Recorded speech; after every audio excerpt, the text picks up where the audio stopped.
You can see the beautiful smile of Bronwyn Newman, just like Paul Newman. Are you related to Paul No. Newman? Oh, no, I'm just kidding. That's fantastic that you are here with us this morning to share your testimony, Bronwyn. So get cozy and comfortable with the mic. Maybe just put it a bit closer to you if you don't mind.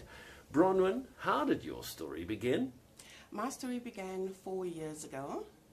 I always had church in our hearts and in our lives as a family, and from there on my children always went to Sunday school. We always attended mass. My son was in the choir school, because they attended a church school, and also he was an altar server as well. Also attended the youth at the church and all of that. So it was always important for me to instill that in my children's hearts, and to have it part of their daily routine, as they grew up, and also trusting God and that. And in the 17th of July, 2013, I lost my son to suicide. He was 14 years old. Sure.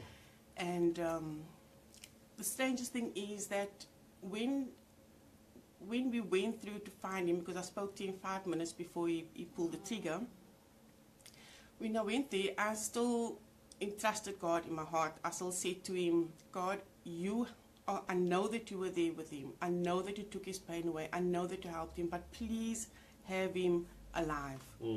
And that was my prayer, my mantra at the time. I was praying that constantly, to keep him safe, and unfortunately, he never made it. And I still relied on God, to sort things out for me, to make things better. And sadly, it never happened like that. And I became very angry at God. I became very frustrated at him, because I felt that he betrayed me as a Christian. I felt that he never loved me as a Christian, and that all my hard work as a Christian wasn't being acknowledged. And from that point on, I couldn't go to church. Every time I stepped into church, I'd cry. And that upset my daughters very much. They couldn't cope with my emotional state. And I battled a lot internally, and I just said to God, if this is what you have done to me, just bring it on. Bring it on. Just hit me hard. Like, give me cancer.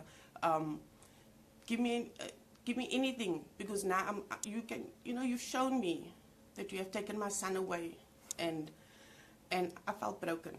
As a Christian, I felt broken. And after 3 years of me abandoning God and not trusting him again and not loving him, I felt that I had everything in control. I felt that I could live this life on my own, but I couldn't. I landed twice in a psychiatric clinic, and that was very, very hard and difficult for my husband and my daughters to see me as broken and alone, and not having a purpose in life.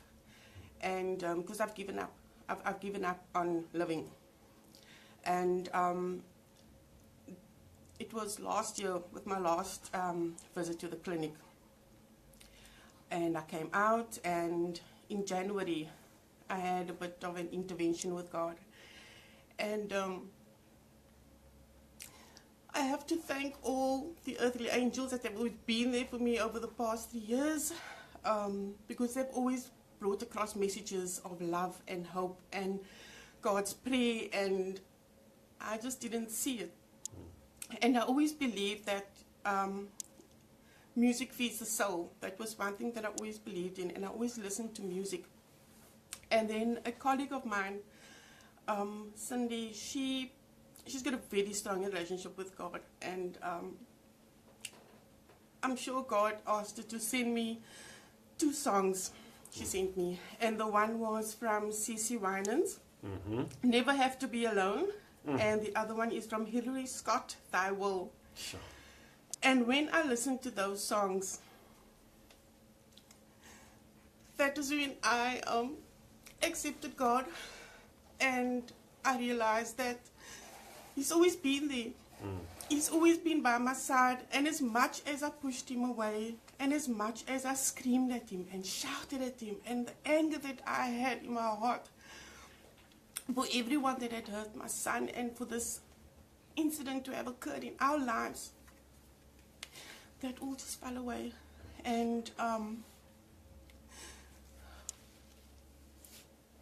so thankful now that he's in my life. Yeah.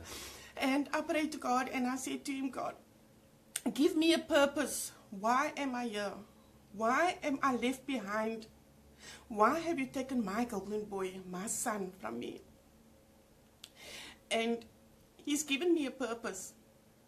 He said to me, Bronwyn, you are going to change lives, and you are going to help people.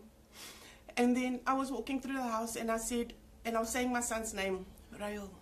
And then it was like a light bulb moment, and it just said, rescue a young life. And I said, God, what do I do with this? You know, and he said, you know what to do, and I will be your guide.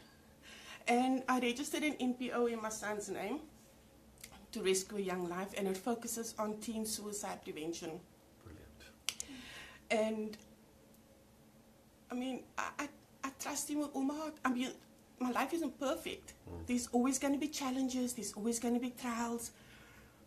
But now I'm at peace. I don't feel that brokenness. I don't feel that I need to crumble at every worry. And I just speak to him. And I trust him. And I leave it in his care. Sure. And that is what I found. That he was always there and waiting to save me, to rescue me, to be there for me.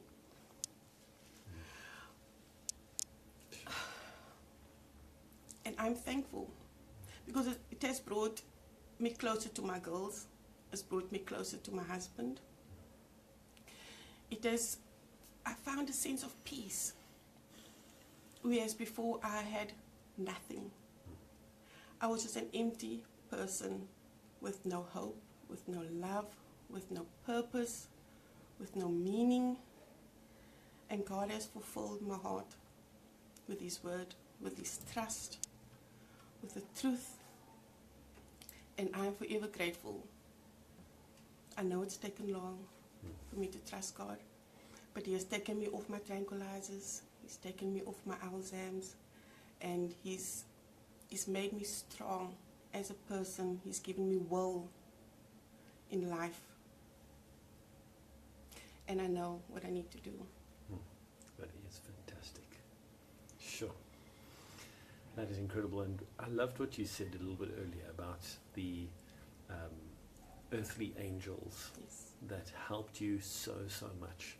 And again, there's that famous Casting Crowns song that says, if we are the body, why aren't His hands reaching? Why aren't His arms reaching? Why aren't His feet going? Why aren't His hands healing? Yes. And in that regard, your testimony is a reminder to me, and I trust it is to many, many others, that as believers in Jesus Christ, we need to support and love on those that are going through difficult times. Yes.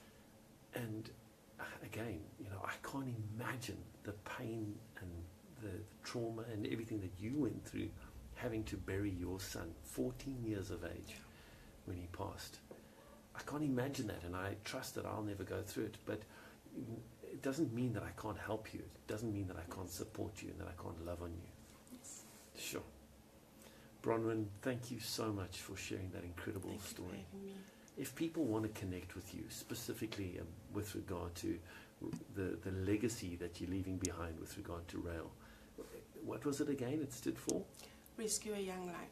Rescue a young life. And there are so many young people's lives that need to be rescued.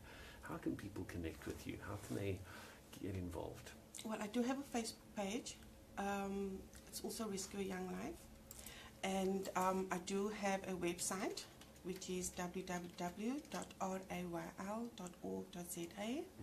And my contact number is on there if ever they need to chat. Fantastic. Yes. Yeah.